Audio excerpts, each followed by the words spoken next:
anyone who's happy or dedicated to doing something that they feel, I mean, it could be anything in the world, from being a dentist, school teacher, to valet parking cars, to being a world leading scientist. If you enjoy what you do, that's what's most important. Welcome visionaries, creators, innovators, entrepreneurs, leaders, and growth seekers of all types to the Passion Struck podcast. Hi, I'm John Miles, a peak performance coach, multi-industry CEO, Navy veteran, and entrepreneur on a mission to make passion go viral for millions worldwide. And each week I do so by sharing with you an inspirational message and interviewing high achievers from all walks of life to unlock their secrets and lessons to becoming passion struck. The purpose of our show is to serve you, the listener, by giving you tips, tasks, and activities you can use to achieve peak performance and pursue the passion-driven life you have always wanted to have. Now, let's become passion struck. Welcome to this week's episode of the Passion Struck podcast with former NFL Pro Bowl cornerback Shawn Springs. And I want to thank you so much for tuning in to today's episode. I realize there are millions of other podcasts you could be listening to, and we so appreciate that you're here with us today, hearing this great message from Shawn. And if you truly love this episode, please share it with some like-minded friends who could use this weekly dose of inspiration. And if you truly, truly love it, please give us a 5-star rating. They go such a long way, and we are trying to get to 2,000 of them. Now, let me get on with today's show. Former 49ers receiver Jerry Rice said, "Today, I will do what others won't.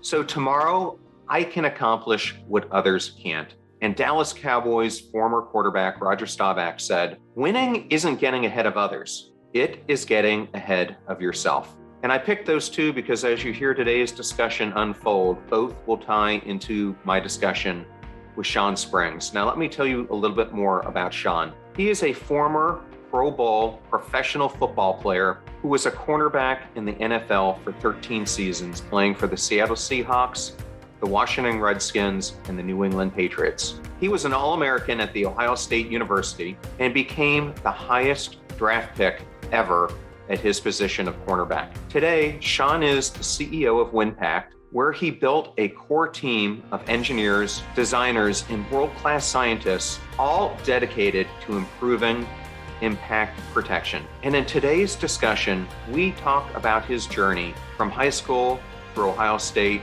into the NFL, what that moment was like when he found out he was the third pick in the draft, some of his career highlights in the NFL, the one play, December 12, 2004, that completely changed his life, his current board role that he has with the Boulder Crest Foundation, and why that foundation is so important to him, his path to becoming an entrepreneur and the CEO of Windpact. He describes the mentorship that he had with Microsoft founder and Seattle Seahawks owner Paul Allen, and why it was so vital to his success both on and off the field. He talks about his advice for those who are willing to become passion struck and live their own no regrets life, as well as a bunch of fun questions about his time in the league.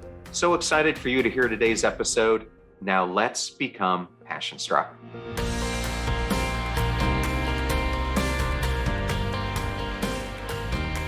Welcome to the Passion Struck podcast and this week's episode with Shawn Springs. Shawn, so glad to have you on the show. Hey, I'm glad to be on the show, man. Okay, so I just have to start out today with, I think I told you this before, but my parents, my grandparents, my aunt are all University of Michigan graduates. So I grew up. Come on now. So finally I get to interview a former NFL player. And my mom and dad are going to be like, "And you picked an OSU guy?" Yeah. John, you know what I like to tell them? If we win this year, it's going to be last 18 out of 20 games that we beat the Michigan. I actually feel bad. So tell your parents and everybody is like, "Oh man, he didn't give me a hard time on the podcast, man, because they've been whooping that school up north so much that he's gonna just feel bad about it." Well, don't worry about that because my friends give me so much crap about it already. I hear it all the time. I think it reminds me of when I was at the Naval Academy. We had only beat Army one time. It happened to be my plebe year, which is the the best one you're going to get. But we had a string where I think we beat them 10 years in a row. And after a while, you're like, we hope they'll win one because this is just getting right. But tides do change. Well, I wanted to start out today because the reason I reached out to you was actually because of an organization I become familiar with called Boulder Crest. Yes. And they've got a program called Warrior PATTH. And you're on the board of it. And when I saw that, I was like, I really want to talk to him about it. So what got you involved with Boulder Crest, which primarily helps veterans?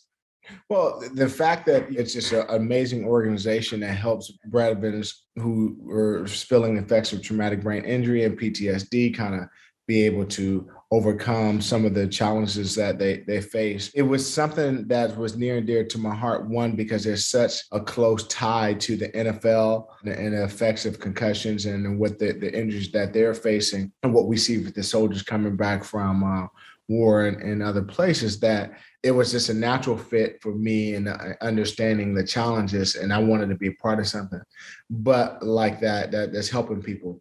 But more importantly, John, most people don't know my mom was in the Army. My mom was a master sergeant in the Army. She, every day, just seeing the dedication and the uniform my mom used to wear. And I used to get paid 50 cents or $1 for shining a boot. So, so the ties to the Army and my stepfather, George Thomas, who's also an officer, was an officer in the Army. It's been a part of my life. I tell people all the time, you think your dad is a professional football player is rough, you should have your mom who's in the Army,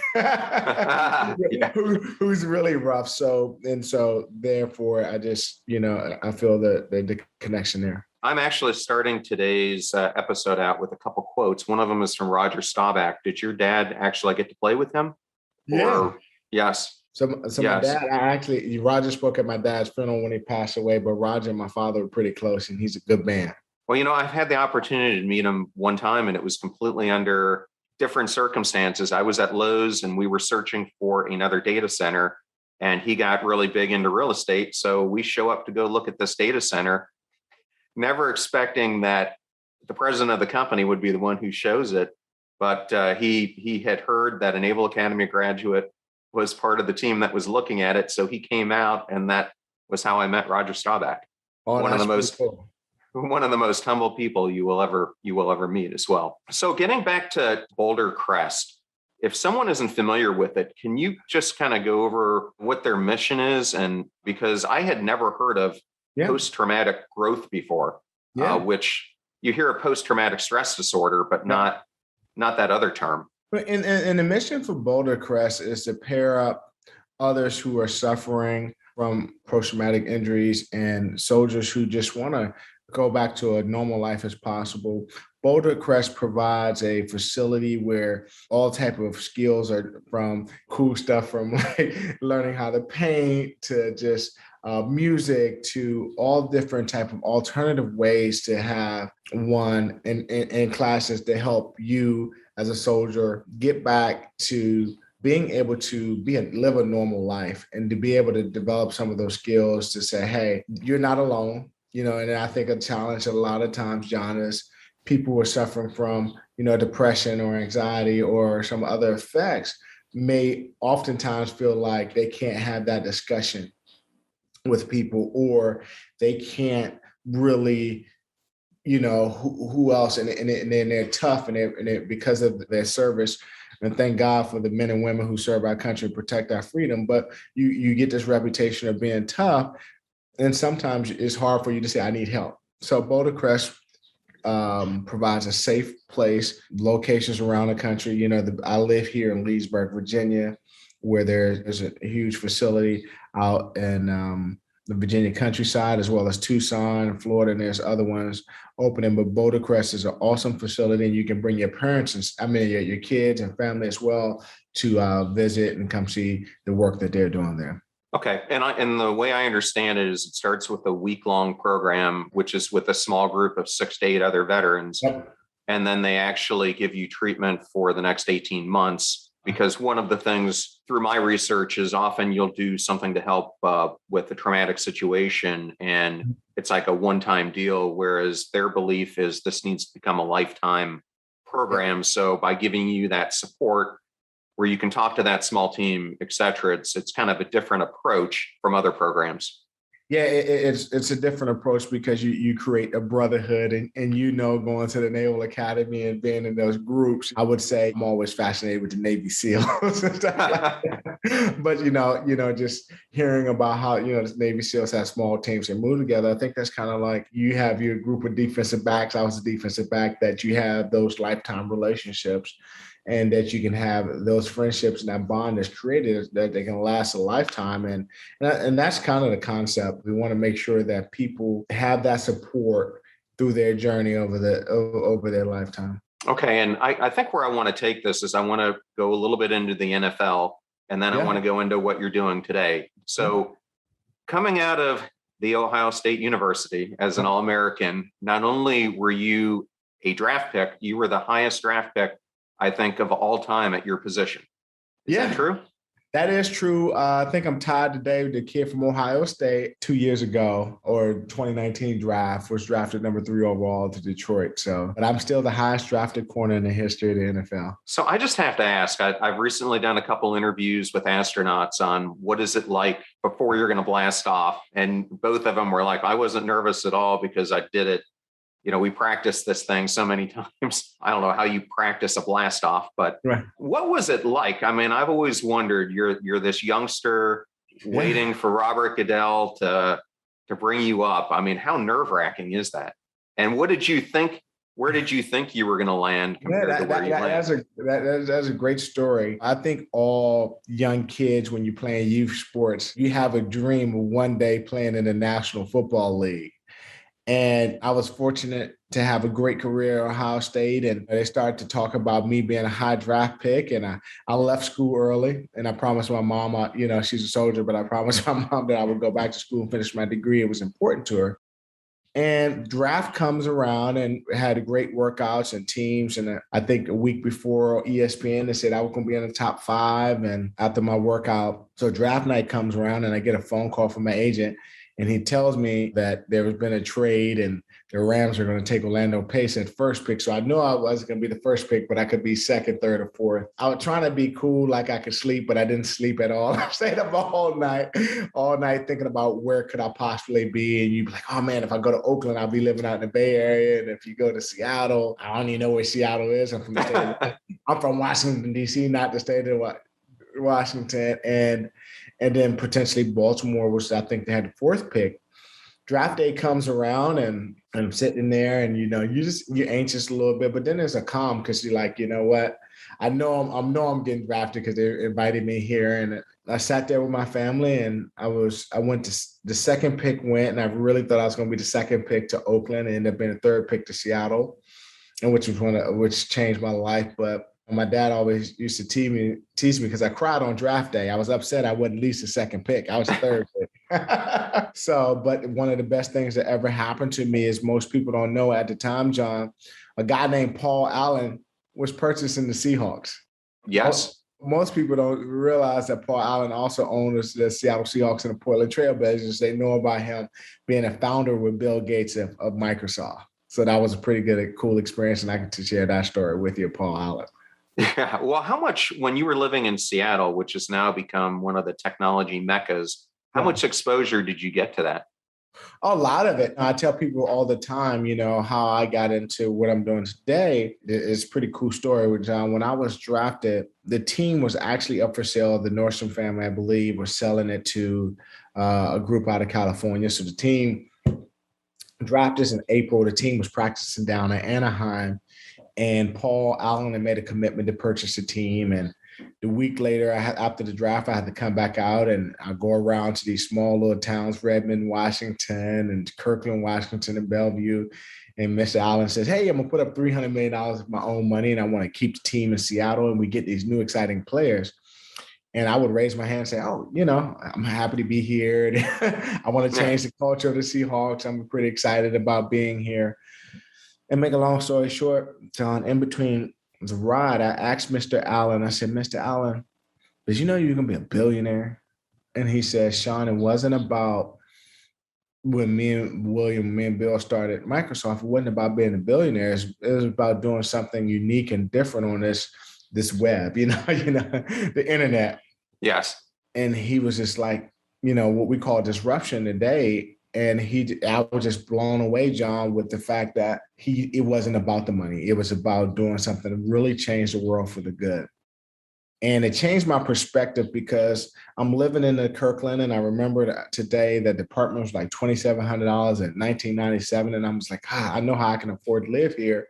But how does my buddy, who I go over his house every day after practice, play video games, man, you're in your shorts still. Did you work today? He said, yeah, man, I'm a coder.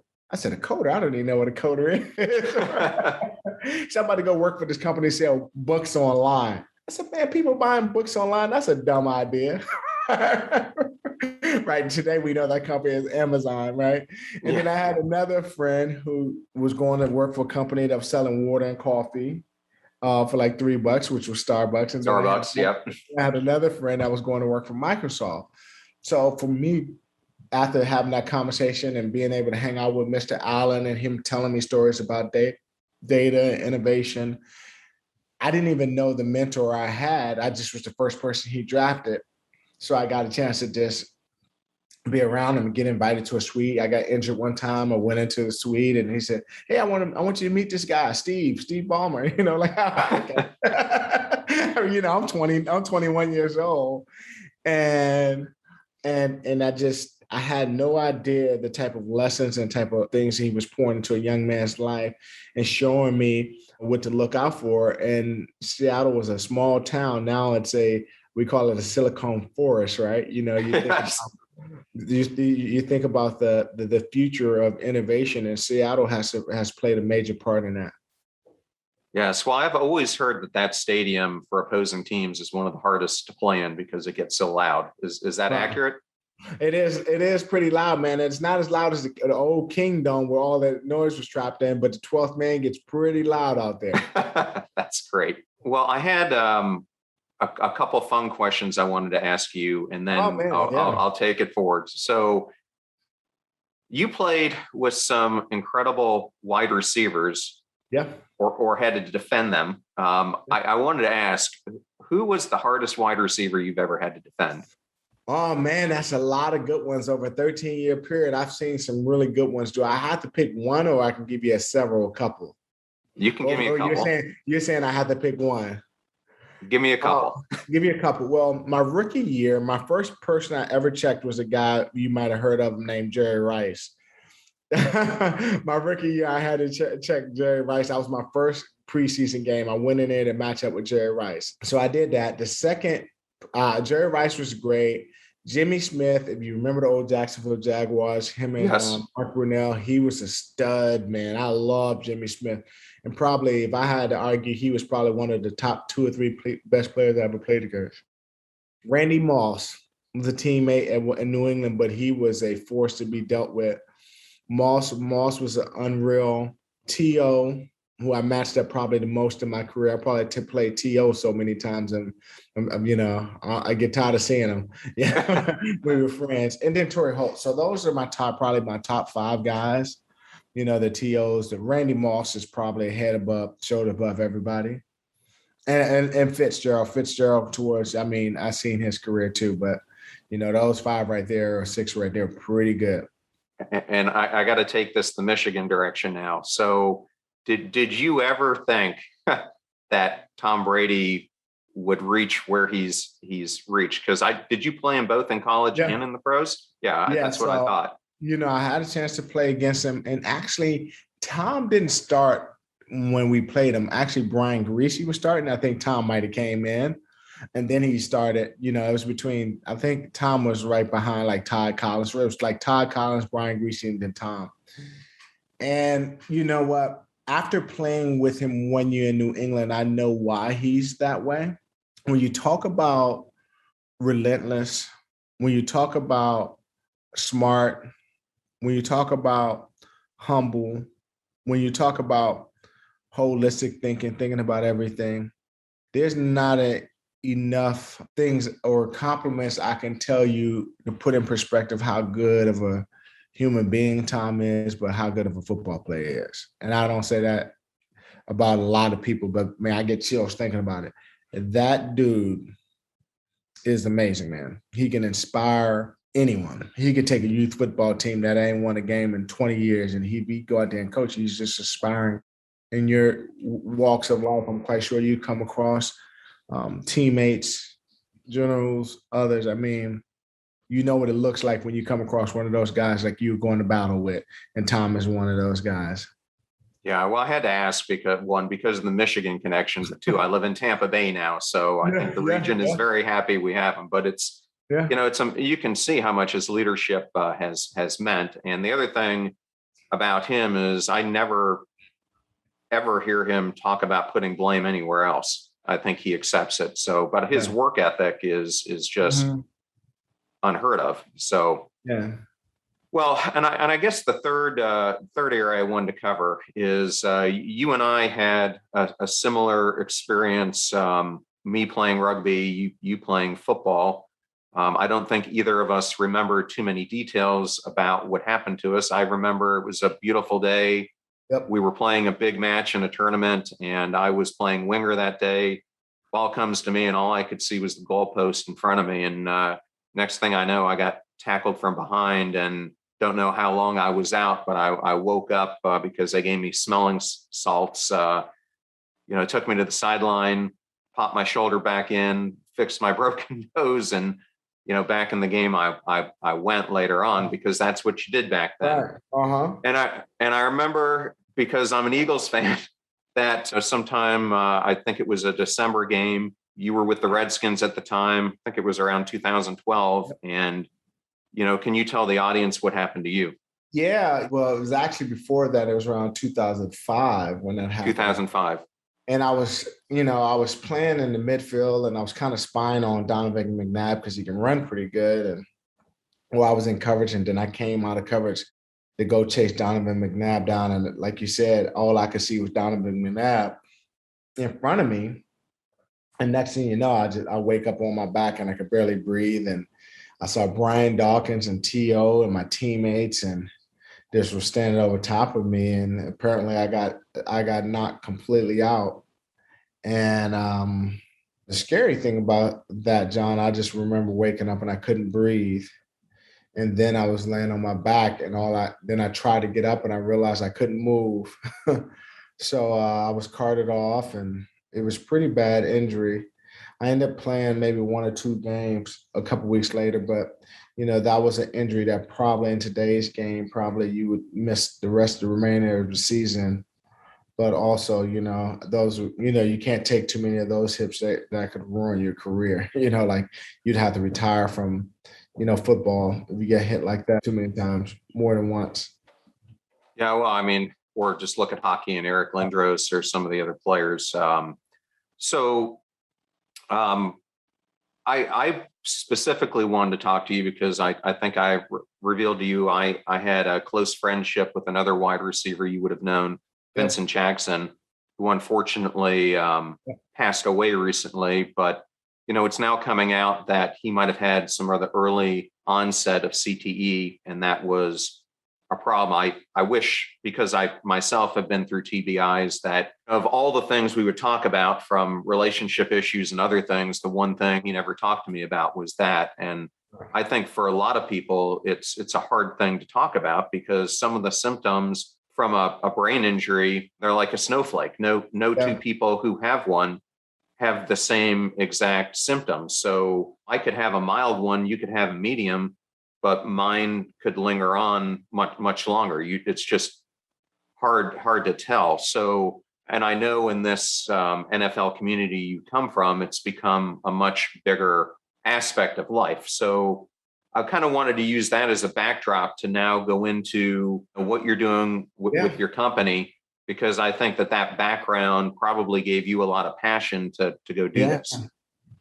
Yes, you're absolutely right, John. And it kind of jump-started some thinking for me, where I originally founded my company, Windpact, which today we're a technology and a material data company that provides data to product developers and manufacturers who build products using simulation and design tools.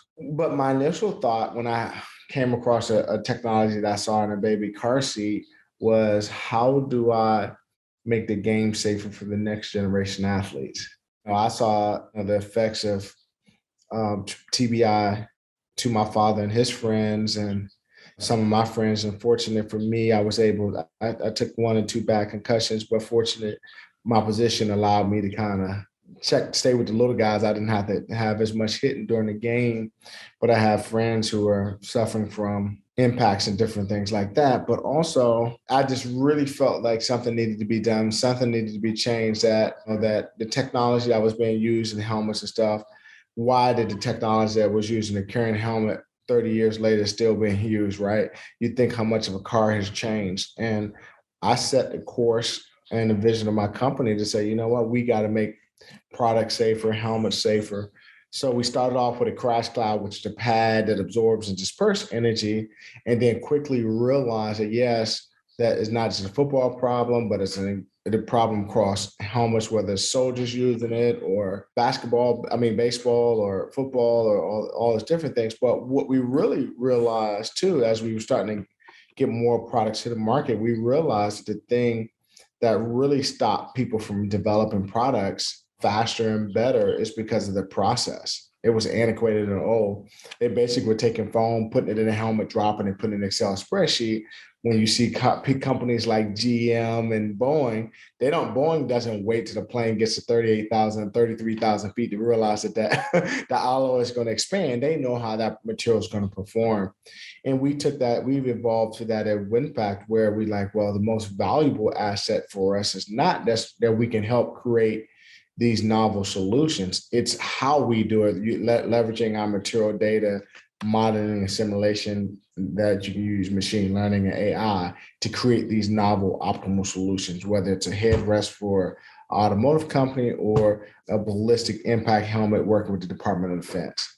So that's kind of why I was passionate, why I started, and where we're going today. Yeah, I saw some recent statistics that over the past 20 years, examining veterans, between 15 and 20% of them have experienced a brain injury. And many times they might not have even known it happened. But as you know, Right. With repetitive collisions, it gets worse. So the technology that you have, will it in the future, or is it now, if it's in a football helmet, let's say, would it be able to gauge the impact and how much the helmet was able to help with that impact? Yeah,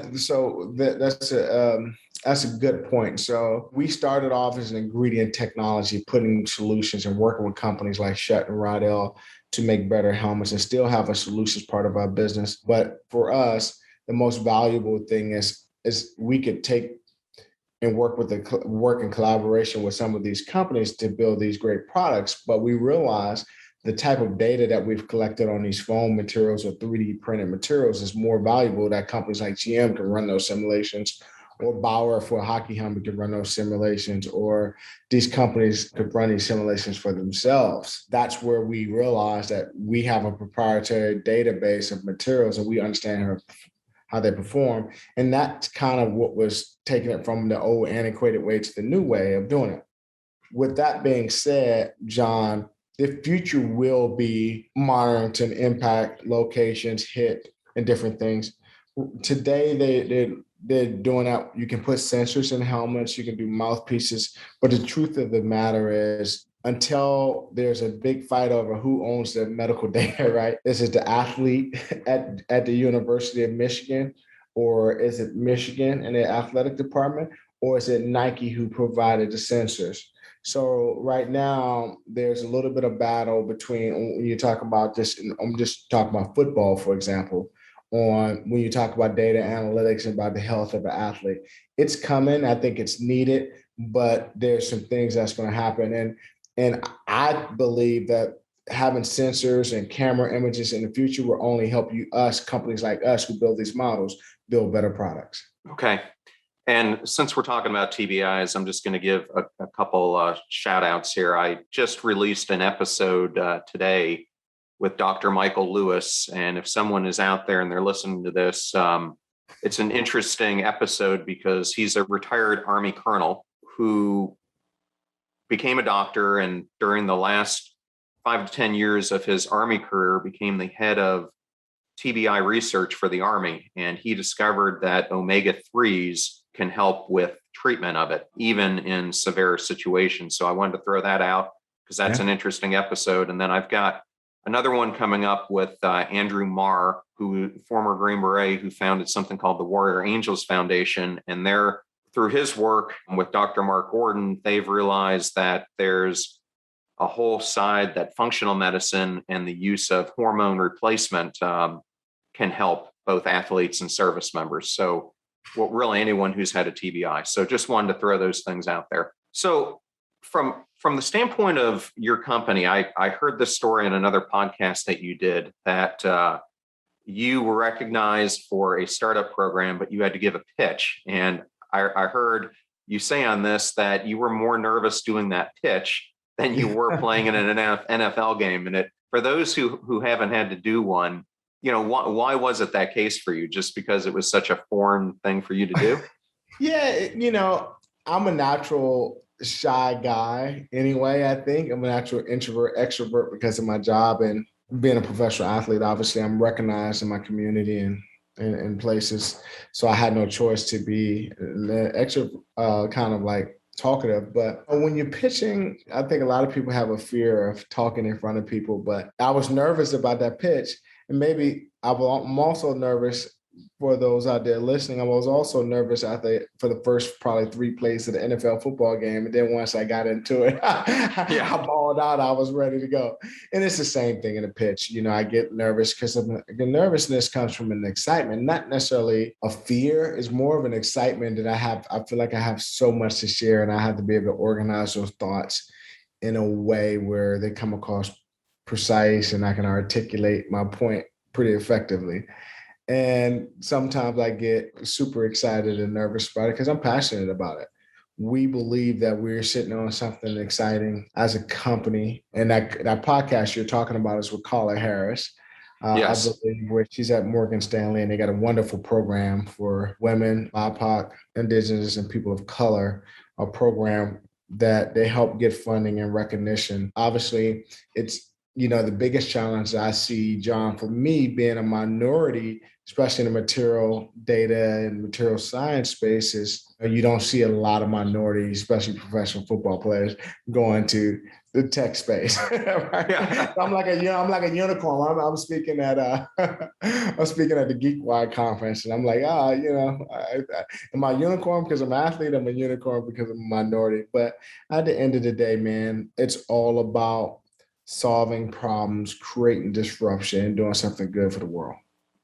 Okay. And I know when I was talking to Vincent Jackson, one of the things he told me back then was that when you come in the league, a lot of people think that they're going to just like kill it and have these long careers. But he said, the average person lasts 2 years to 3 years. And he said when he was in San Diego around the 18-month mark, because he wasn't a very high draft pick, he said, I got to start working on a plan B. And he started to start talking to every single business person he could to try to learn as much as he could about business so he could start diversifying.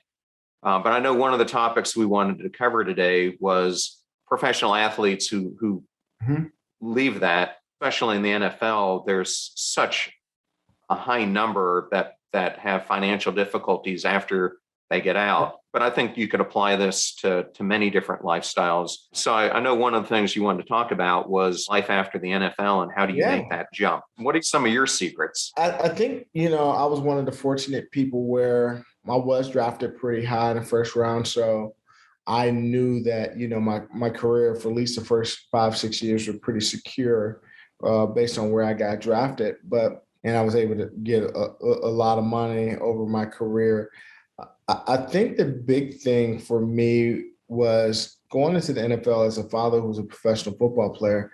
Johnny always told me to think about football as not the end all be all, but a stepping stone for the second half of my life. And he wanted me to take meetings, develop relationships with executives. He's like, they all have kids and all kids want to meet you and play games. And I was, fortunate to have Paul Allen, but any chance I got a chance to learn from an executive or somebody like yourself who's done some amazing things, I would just say, hey man, can I come down there? I'm gonna come. You in Tampa? I'm gonna come down to Tampa, and you mind me just picking your brain? I would just ask you questions, and that comes from just curiosity, and that comes from just, I think if you come with a humble spirit, people were willing to help you. And John, it was just one of those things where I'm once I attach or see something, you know how it is. I'm relentless in having success. And one thing I learned from about winning in the NFL is the only way you really win, John, is you got to have a good team, right? And you don't know all the answers, but you and I both know that there are people who are out there who's done it, who can help you, coach you along, give you that experience. And then when you come across them, you just ask them, hey man, here's what I'm thinking. Can you help me? And you used to be surprised that because of my network, and I've done the reverse, right? Because of my network and relationships I developed over the years and how I help, that has helped me transition. And that's what it's about, right? Like knowing that you have a window of opportunity that's short, not as long as you think, and cultivate and develop those relationships that you would need later in life. And it's not just about you taking from them. It's oftentimes, how can I help you, right? How can I support what you're doing? And it's a win-win for everybody. And I've always had that approach. Okay. Yeah, it's still a sad and staggering statistic of how many. I've heard agents talk about it because the agents themselves say that they would like to help, but ultimately it comes down to the individual, that they have to make the right choices. And I will say the NFL, John, has been doing a much better job in the last probably 5 to 10 years teaching guys financial literacy, vetting out financial planners. And the truth of the matter is, a lot of it is not necessarily bad deals. A lot of it may be family circumstances or being divorced after playing football. And some of it may be related to some of the problems they're dealing with from injuries or something like that, traumatic brain injury. But that's the biggest challenge. Part of the bigger challenge is just, divorce can take it. Yes. Hurts a lot of guys. That is for sure. So on this same lines, a lot of the audience are people who are seeking, I call them growth seekers, but they're trying to get to the next level, or they're looking for, how do I make that choice to do something different and pursue my dream? And seeing someone like you, who's an NFL player, they may think, I can't relate to this guy, but in essence, you had to start. I mean, you had a little bit more of a safety blanket, but you had to start completely new, and you were facing the same fears and uncertainty as anyone. So what is some of your biggest advice if someone is sitting there going, maybe they've got a stable job, but they don't like it, or maybe that they're end of one career and they want to start another? What's some advice you have on kind of reinventing yourself and taking this next path?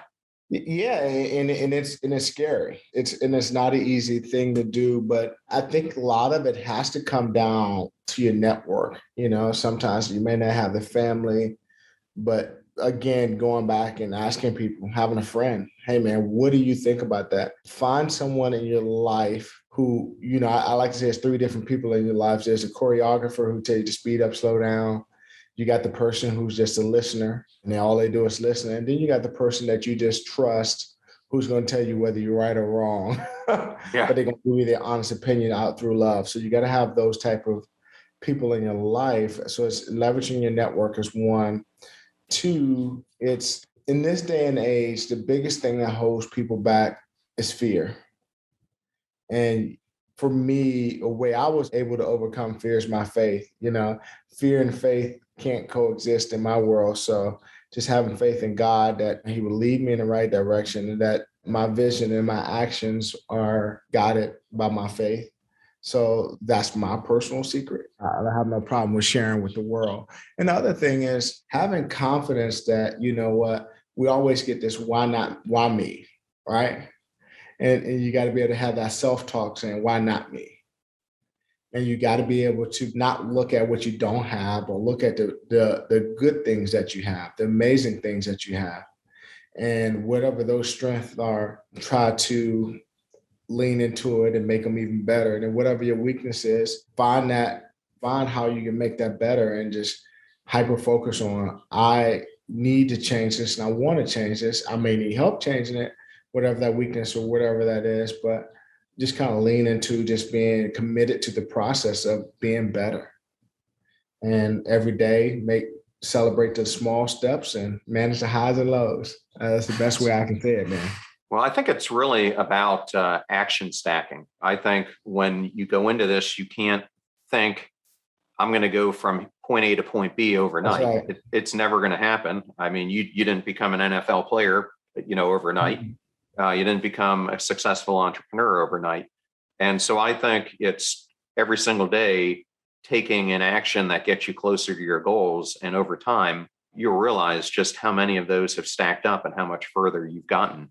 Yeah, John, to that point, I think when you do those actions, you got to stack those actions. I think sometimes people get discouraged because one of the actions might not go the way you thought it was going to go, right? So you got to have the resiliency to say, you know what, it's still the actions, stacking the actions, but that might not go, but you got to continue to stack. Yeah, well, I'll be the first to tell you, I've missed tackles when I was playing rugby, and you learn. I mean, you feel bad about it, but you learn from it. Same thing in life mistakes. I recently interviewed a guest. This guy's name is Trav Bell, and he introduced to me a concept I had never heard of, which is the reverse bucket list. And you can think of it as a done list. And I think sometimes people don't have the self-confidence to go and pursue their dreams.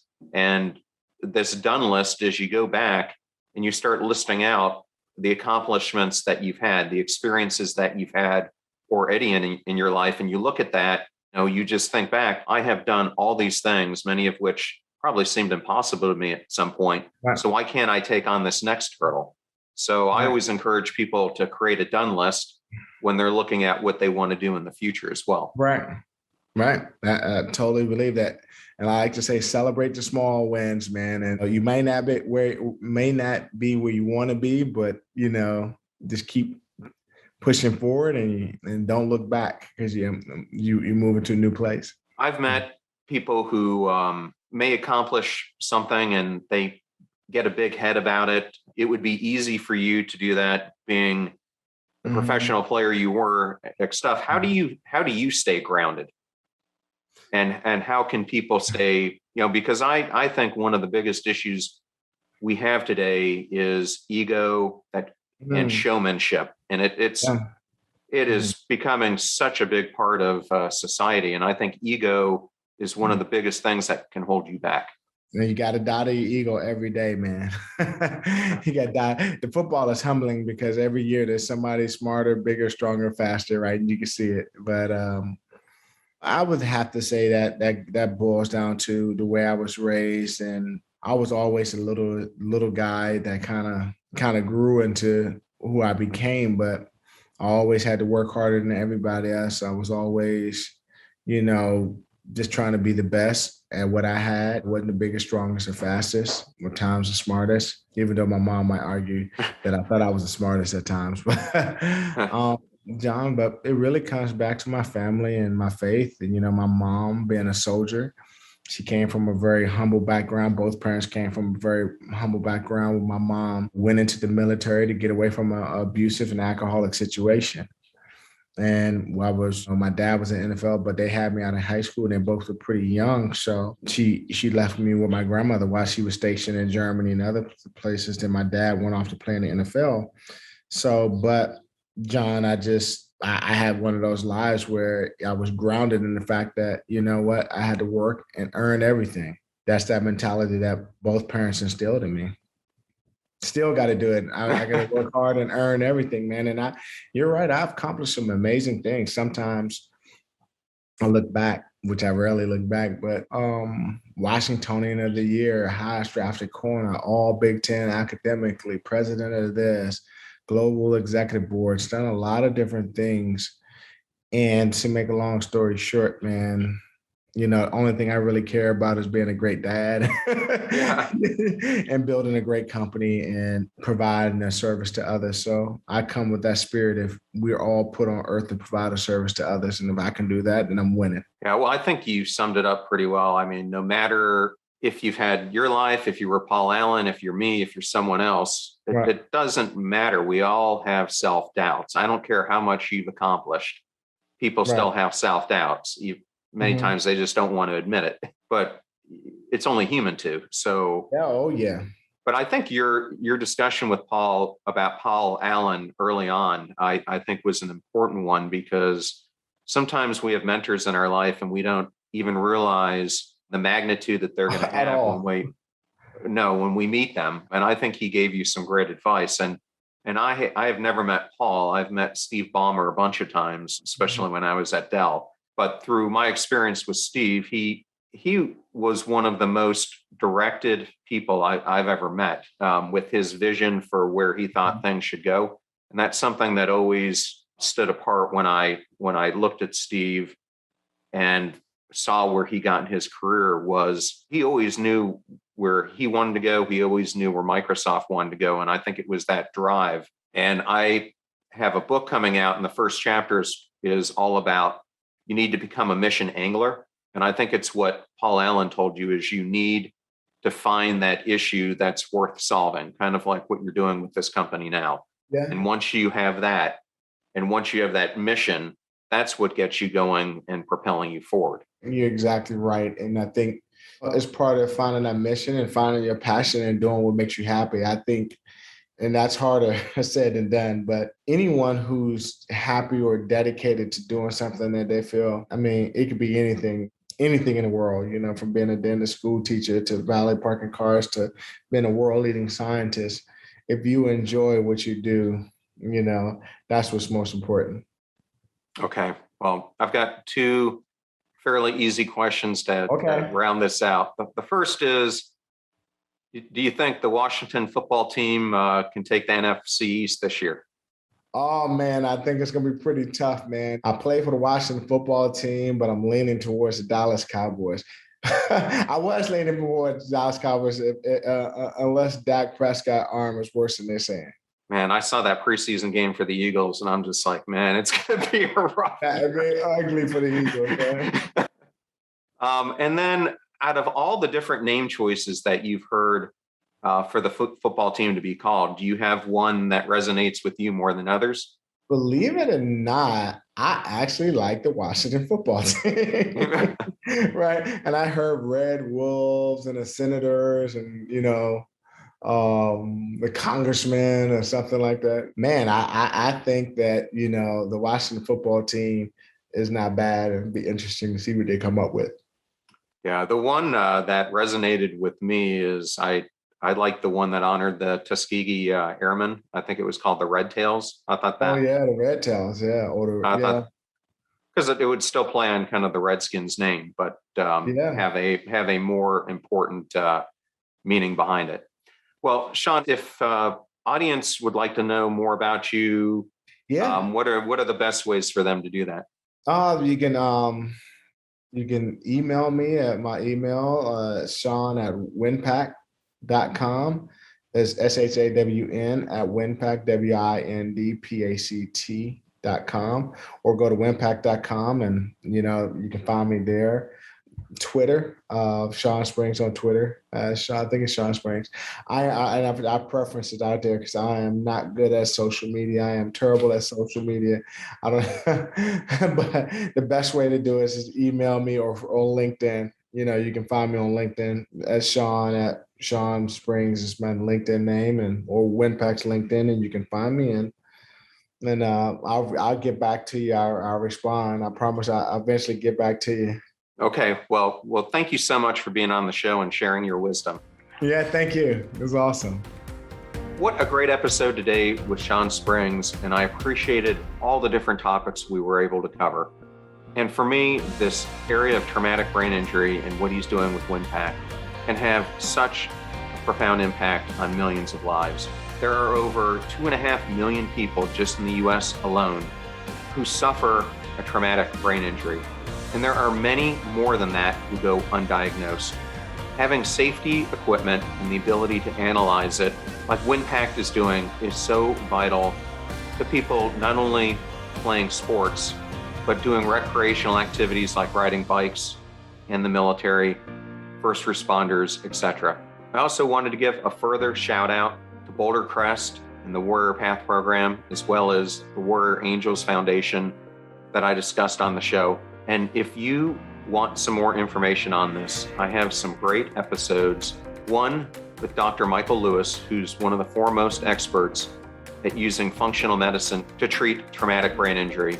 I also have an upcoming episode with Andrew Marr, who founded the Warrior Foundation because of his own personal experience dealing with the after effects of TBIs from his time as a Green Beret.